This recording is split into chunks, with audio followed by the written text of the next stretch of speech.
Welcome back to another episode of the podcast. I want to talk on this podcast about waiting. Now, it's a little like procrastination, but it's not. The reason why I want to talk about it is because it's a growing issue that I'm seeing amongst a lot of people. And I'm spending a lot of my time on calls and emails and messages with people about navigating the waiting period. So let's jump right in. Here's the deal. You're waiting until you're ready. But how do you know you're ready? Have you ever stopped to ask yourself that question? I find myself asking a lot of people that question when I'm asking them, what's holding you back from getting started? What's holding you back from taking action and pulling the trigger, getting things done?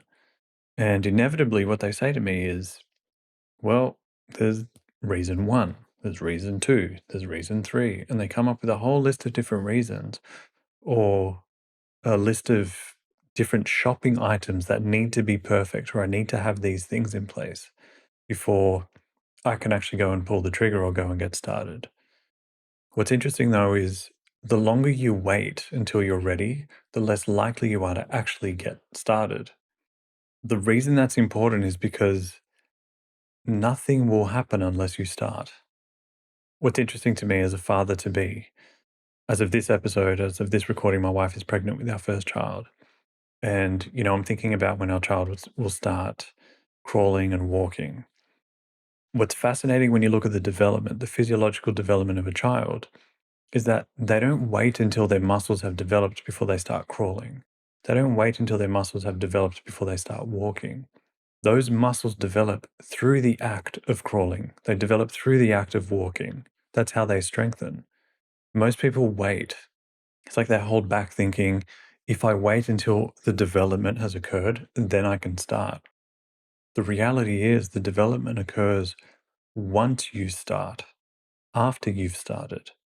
And it's through the doing, the repetitions, getting the reps in, trying several times. If you think of a child, and I know this has been your experience, the moment you took your first step, you didn't just master walking from that point forward.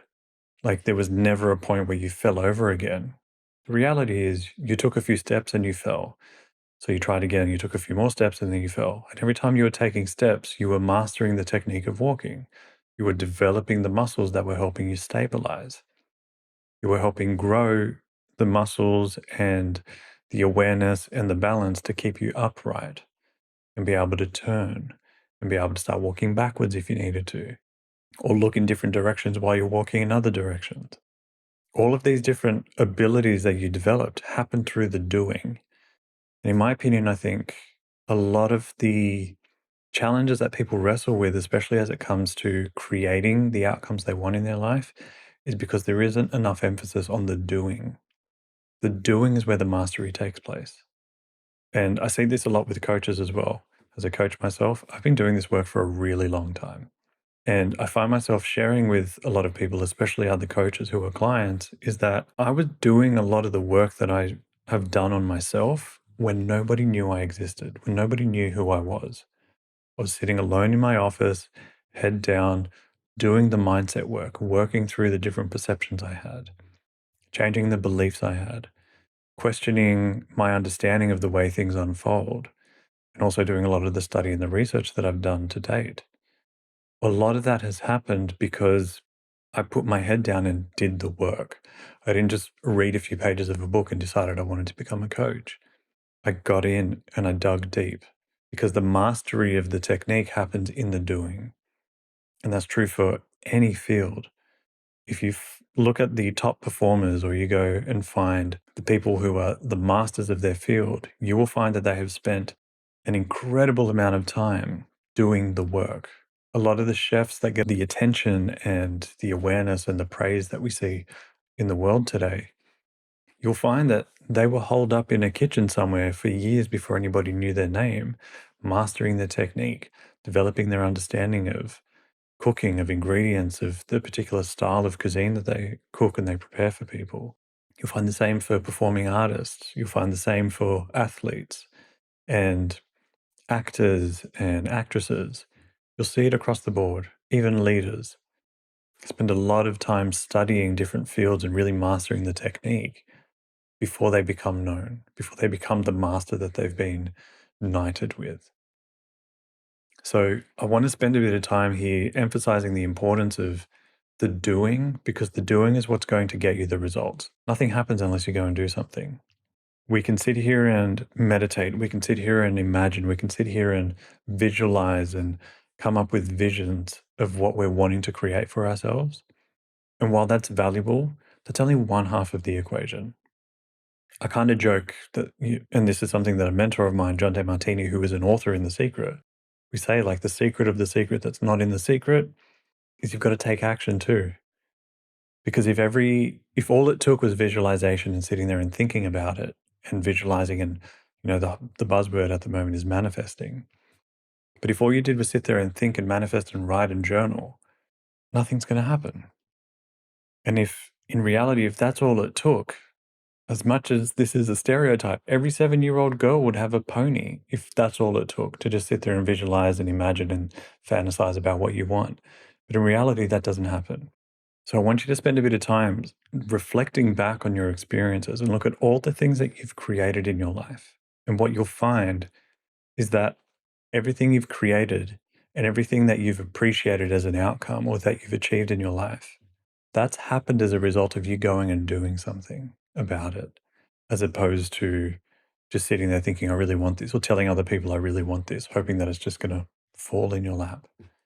And personally, I was guilty of thinking that way. As a teenager, I thought if I want something bad enough and I just ask somebody, I'll get it. And I wasn't really willing to do enough of what it took to create it because I had a sense of entitlement that I can see now and I worked through.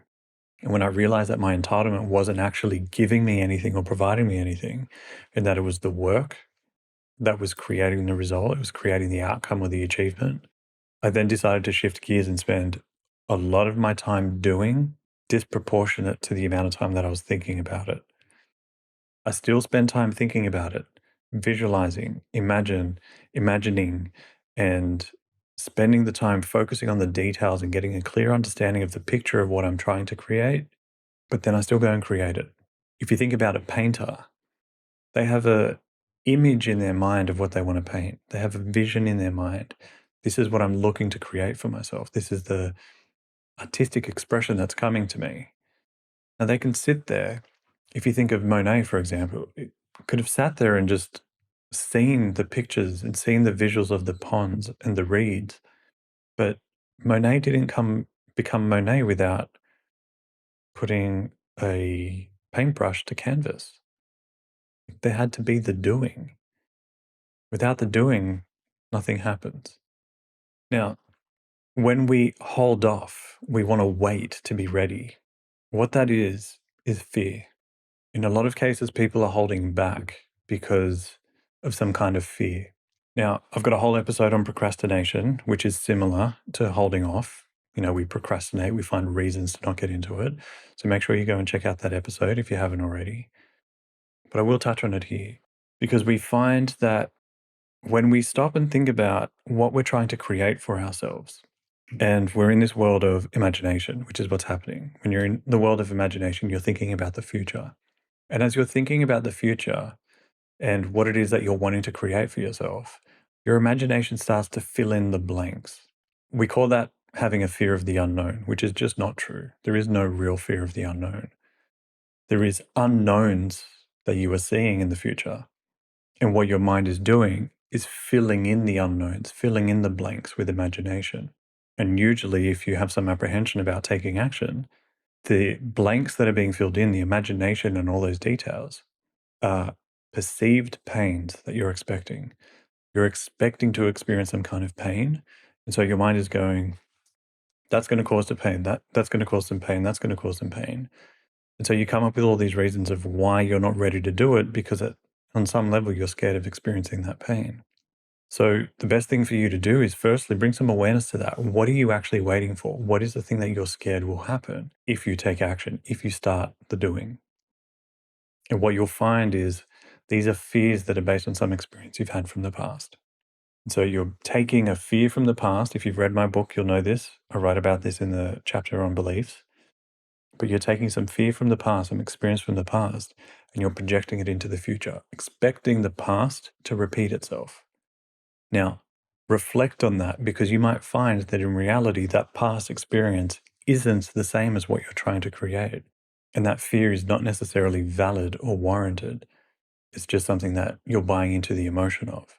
So spend some time reflecting on what you're imagining will happen and where that imagination is being fueled from, what past experience you see that it stems from.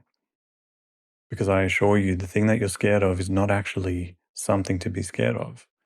Something I find myself saying to a lot of people is, you create your fears to show you that they weren't to be feared in the first place. What I mean by that is we expect to experience all pain, no pleasure, all negative, no positive. But in reality, that's not true, because the world is neutral. Our experiences are actually neutral. It's just that you're expecting to experience one side of it, pain only. And you're ignoring where the pleasure is. You're ignoring where the upside is, or the positive. So I want you to spend some time thinking about, what's the pain you're expecting? What's the negative that you're expecting? And look at what might be the upside until you can see that it's equal. And once you do, you'll find that you won't wait until you're ready, because you'll never be ready. Readiness comes from doing.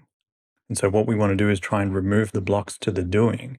And so by actually taking action and doing whatever it is that is required of you to get the result, you will experience mastery, and you will find that you are ready after starting. The readiness comes, the preparation comes. Now, as the saying goes, good fortune or luck is the result of preparation meeting opportunity. The way you prepare is through doing. So as long as you're waiting around, that opportunity will never present itself, because you won't ever be ready, because you haven't started. So by starting, you're doing the preparation. So when opportunity comes knocking on your door, you can say, great.